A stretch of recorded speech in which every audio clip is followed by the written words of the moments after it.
Yo, let's go with y'all, man. It's Robo Hoops, and I'm back at y'all with another video, man. And today we about to be talking about some hoops. You see the title of today's video. We're going to be talking about some all-season pickups that are playing very well for the teams that they got put on. You feel what I'm saying? So this is basically going to be covering players that got traded or signed to new teams in this offseason and how they've been impacting their teams this season. Now, records are going to play some factor in this conversation, but again, it is a small sample size, and based on some of the images you might be seeing in the beginning of the video, I do have players like Royce O'Neal, Bol, who might not be impacting their teams the most in terms of winning percentage, but in terms of the smaller factors of the game. I feel like Royce O'Neal gives Brooklyn, of course, that hustle, that defense, even though they look a mess right now. And even with Bol, I mean, Magic are going to be a bottom tier Eastern Conference team, but Bol is displaying his skill set on a team where he has a little bit more of a green light than playing next to a back-to-back MVP, you feel me? And even Jalen Brunson, I just feel like is a solid fit for the Knicks. Jeremy Grant, even though he's not the best player on the Blazers, I think he definitely has an impact on how great their defense is with his versatility on that end. And I do feel like he suits the role of being like a secondary or third option offensively. With that being said, let's get into the official list for this video. Before we get into that as well, leave a like on the video if you enjoyed and subscribe to the channel if you new, man. Stop acting brand new. And if you ain't new, welcome back to the channel, my man. Without further ado, let's get to it.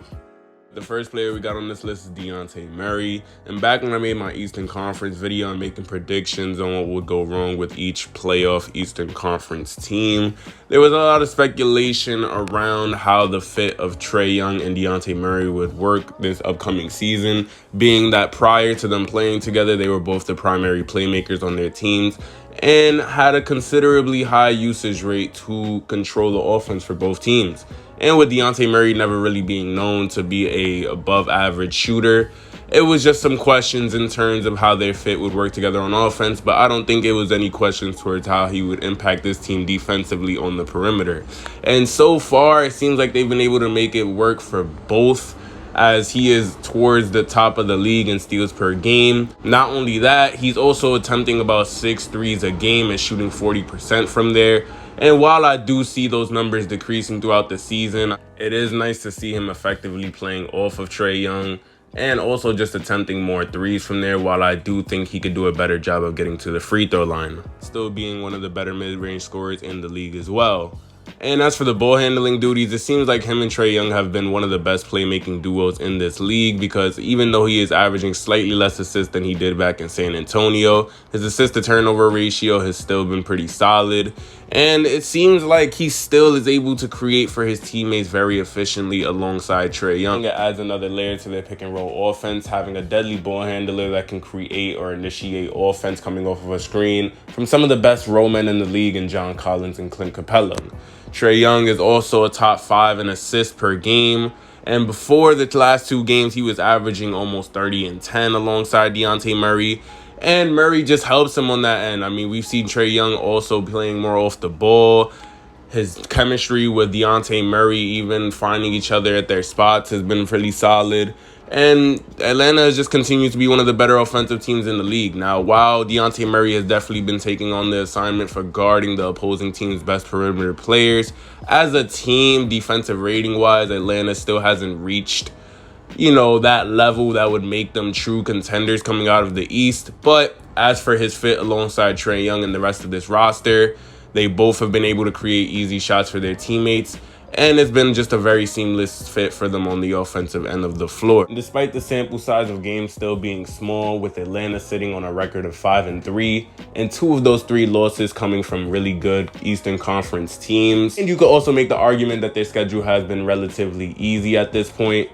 It's still going to be interesting to see how their chemistry grows throughout the regular season, because according to the eye test so far, Dejounte Murray has been a solid fit in this team's system. And speaking of Atlanta, we're going to talk about Kevin Huerter next up on this list, even though he ain't on the team anymore, but you get what I mean. Look, bro, when Kevin Huerter went to Sacramento, I ain't gonna lie, there was a small part of me that was like, yo, this nigga could either be really bad for that team or really good, bro. And so far, it's been going really good for them. Not only does he contribute to some floor spacing, which they could use having a hyper-athletic guard in De'Aaron Fox, who has been having a breakout season. Hopefully, he has a speedy recovery with his injury. But in his absence, Kevin Huerter has been balling the fuck out for them. This dude has been living up to the Klay Thompson comparisons that he had coming into the NBA, and damn, does he have that green light on this Sacramento team. Now, when they got rid of Halliburton, they was banking on Davion Mitchell's progression to really, you know, make up for that loss, I guess, coming from their backcourt. But if Kevin Huerter is going to be playing the way he's playing, he's looking like he's going to be the next secondary option for this team to rely on, for them to actually be raising above this mediocrity that they've been in for like the past decade. Oh my God, like Sacramento could actually make a play-in spot, you know, like let's do something, you feel me? And the way Huerter's been playing, bro, and the way he's been shooting that rock, bro, his two-man game with Domantas Sabonis, not only does Kevin Huerter continue to display his off-ball ability and just being able to create his own shot without the ball, but Sacramento has definitely allowed him to put the ball on the floor and have got him involved in some screen actions with Sabonis as well.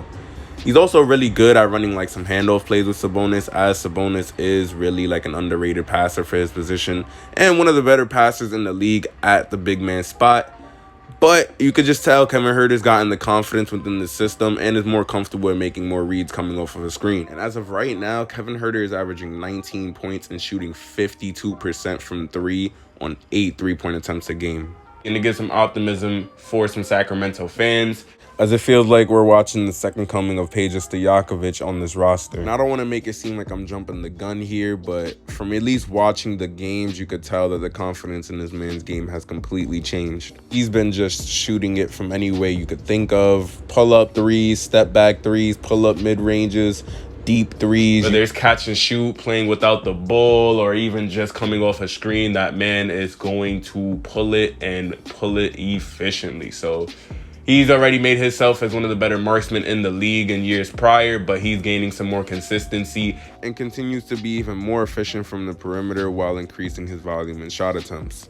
And we got another person who has really been looking like a marksman lately as well, in Donovan Mitchell. As of right now, Donovan Mitchell is averaging 31 points for the Cleveland Cavaliers. And while I did have high hopes for this team being a dark horse to come out of the East, Donovan Mitchell is just proving that prediction to be probably more accurate as the season go on. I mean, obviously, I know the season is still very young. They're 6-1 as of right now. And Donovan Mitchell has been performing. Not only has he been efficient scoring from all three levels on the floor, but he's also been an exceptional playmaker in Garland's time out, and even more attentive on the defensive end when it comes to switches, rotations, or even funneling the offensive player into Allen or Mobley once they try to score in the paint. Now, the other day, we've just seen him and Garland get their first entire game in together, as Garland did get hurt in the first game of the season. But they didn't miss a step, even when arguably their second best player was out for a handful of games in their stretch. They've only managed to suffer one loss, and that was the first game of the season, and they've been on a streak since. When it comes to Donovan Mitchell, bro, I mean, I said this in my video that I made on the Cavaliers when they initially made the trade. There was another thing in terms of speculation of how these two would work on the defensive end, because we both know that they're dynamic guards and neither of them are selfish or opposed to playing off the ball off of each other. So I don't think many NBA fans was questioning whether their fit on offense would go together, but it was the fit on defense that people were a bit worrisome about, being that they're undersized guards and etc. Look, the defense has been looking good, and even though it's been one game that they've played entirely together, I just feel like having Jared Allen and Evan Mobley, as fundamentally sound as they are on that defensive end, is going to be able to carry a lot of the weight for that team's defense. And the versatility that they just have in their rotations coming out of that big man spot, with Kevin Love coming off of the bench, not missing a step either, as he's giving them the same level of productivity as that sixth man floor spacer. Then you have floor spacers in Shetty Usman, D Wade, who's been having a very solid season for them as a role player. And again, Evan Mobley going into his second season and looking like one of the better defenders in the entire league. Even when it comes to Jared Allen and Mobley, even though they aren't going to be the most willing to space the floor out for you, they still make it work. Not to mention they are exceptional, lengthy lob targets for both Garland and Donovan Mitchell to hit them on coming off of a screen. Even while Garland was out for those stretch of games, we've seen Donovan Mitchell picking up the slack on the playmaking end, alongside Karis LeVert, who has shown some improvement on the playmaking end as well. In conclusion, I mean, with the Donovan Mitchell trade, they basically have just gotten the best version of Donovan Mitchell and have provided him with one of the better rosters he's ever played with in his career.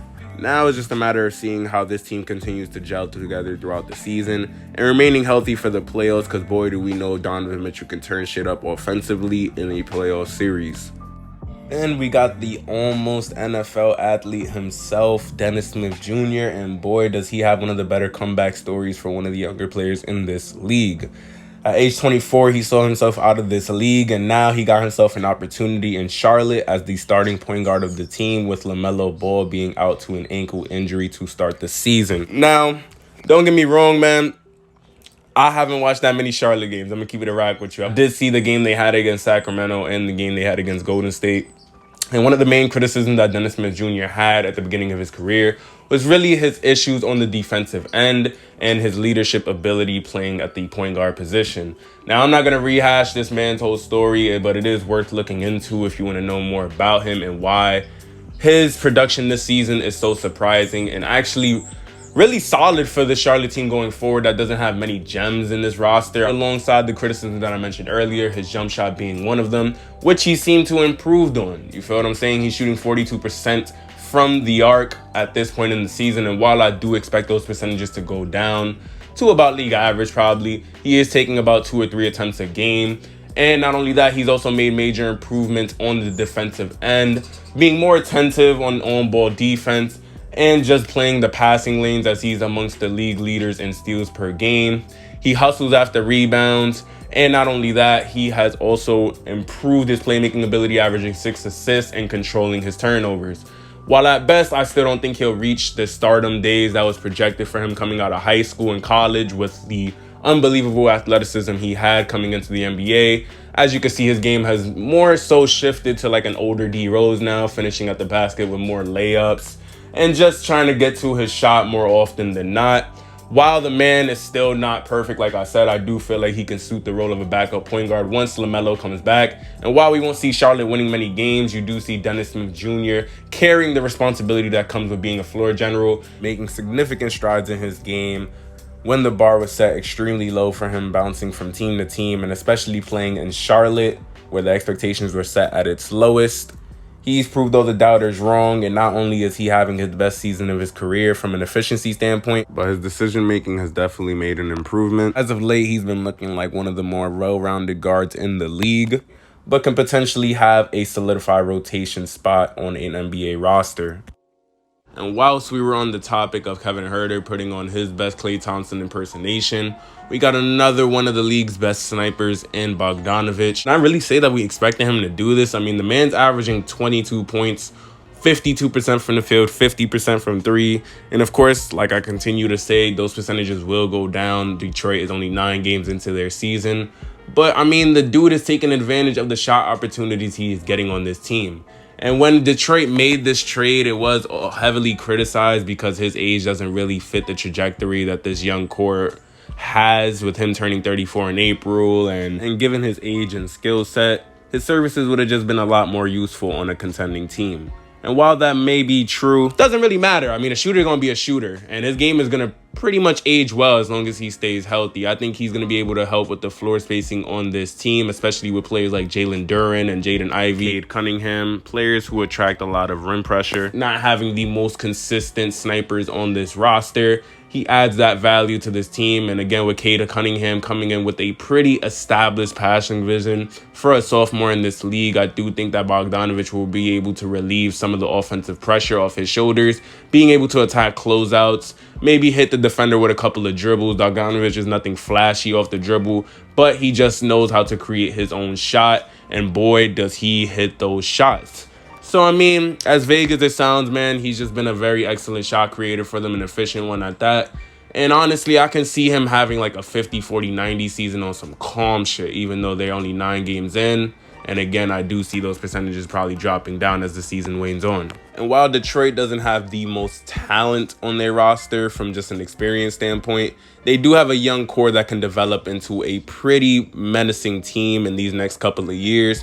And while this season is still part of the rebuilding process for them, I do think players like Bogdanovic do help the roster and just add value, having another shot creator that can hit their shots pretty efficiently, feel me? And outside of their games where they play Milwaukee, they've been pretty competitive in most of their games.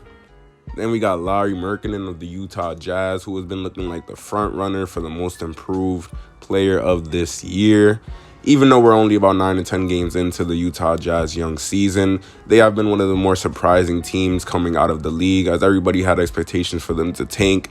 And Lauri Markkanen and just the team all around has just been proving everyone wrong, including myself. Like, this was completely unexpected. And one of the main pieces, a part of the trade package that came with Lauri Markkanen going to Utah, is coming off the bench for them. And while Sexton has been playing efficiently and effectively for them come in that role, now looking back at the trade, not only is Lauri Markkanen showing that he was the potential star of the deal, but both teams basically won the trade. I mean, Utah gained themselves some picks and a future of quality players to build around. And then not only that, Donovan Mitchell's doing what he's doing in Cleveland. But back to Lauri, I mean, he's just really displaying a skill set that I feel like he didn't get the opportunity to show on the past 2 teams that he's been on before Utah. We know that whole mess he was in Chicago before they acquired the good players they have today. Jim Boylen was a terrible coach, and the role that Lauri had on that team wasn't super consistent, as there were nights where, yeah, he had the green light to shoot it, and then other nights where he was really used as a spot-up shooter, really didn't attack the paint very effectively. And he just didn't really know his role every night on the offense there. And then when it comes to Cleveland and Garland's breakout season, you have Evan Mobley, who gets drafted to the team. And then they kind of use him as like this 3-and-D wing to just spot up. But now you're seeing him with more ball handling opportunities. He's going in the post more, hitting dudes with the post fade. He's finishing around the rim a lot more effectively, setting more screens, being one of the better pick and roll partners in the league. He isn't shooting incredibly from 3, which is surprising because that's one of his niches coming into the league. But everywhere else on the floor, man, the dude has just been effective and just be looking like he can't be guarded for real. I mean, he's 7 feet tall with a turnaround shot that can't even be blocked. Getting dudes with step back jumpers. He just looks like a 7-foot wing at times on the floor. And not to mention the improvements that he's made on the defensive end, being better on hedges, being better at protecting the rim, and also being more attentive of when to provide help defense, and also making major strides in his offensive rebounding. Whether it's him trying to clean up a teammate's mistake by getting a putback dunk or layup, or even trying to clean up his own miss and just hustling for the offensive rebound for a second chance opportunity. Utah is just giving teams problems, man. One of the biggest surprises of the season. Lauri Markkanen keep playing like this, he might find himself an all-star spot this season. Last but not least, we got Christian Wood of the Dallas Mavericks, who I feel like Dallas just needs to start already. Like, I get for defensive purposes, they might not want to start him, or I don't even know what's the point of him coming off the bench at this point. Like, if they just got this man being 6th man of the year, maybe they just want him as a consistent spark plug off the bench alongside Dinwiddie to provide some offense on that end, which could make sense. And maybe just for his inconsistencies on the defensive end, but even then, it's just like, really, nigga? My opinion is he's just been easily Luka's most productive teammate that Luka's ever had. His versatility on the scoring end has just been remarkable. He has a 68% true shooting percentage, and he's finishing at the basket at a remarkable rate. He's shooting 48% from 3 on 3 attempts a game, and he's just been able to just do things with the ball other than just spot up. You feel what I'm saying? Like, he can attack a closeout. He's able to take a couple of dribbles and create a shot of his own, take advantage of smaller mismatches in the post and finish around the basket. He's a reliable option in the pick and roll or in the pick and fade. In the past couple of games, he hasn't been off to the hot start that he had to begin the season, but he still has served as a very reliable scoring option for this Dallas Mavericks outside of Luka or Dinwiddie, and I think he just deserves a starting spot. I genuinely thought the coach was joking when they said he'd be coming off the bench before the season began, but Turns out I was fucking wrong. Their offensive rating is higher when he's in the game. So, I mean, for what that's worth, it is what it is. But with that being said, man, if you guys enjoyed the video, leave a like down below. Subscribe to the channel if you enjoyed, man. It's been Sorvo Hoops talking about some hoops, man. And yeah, man, y'all be easy, bro.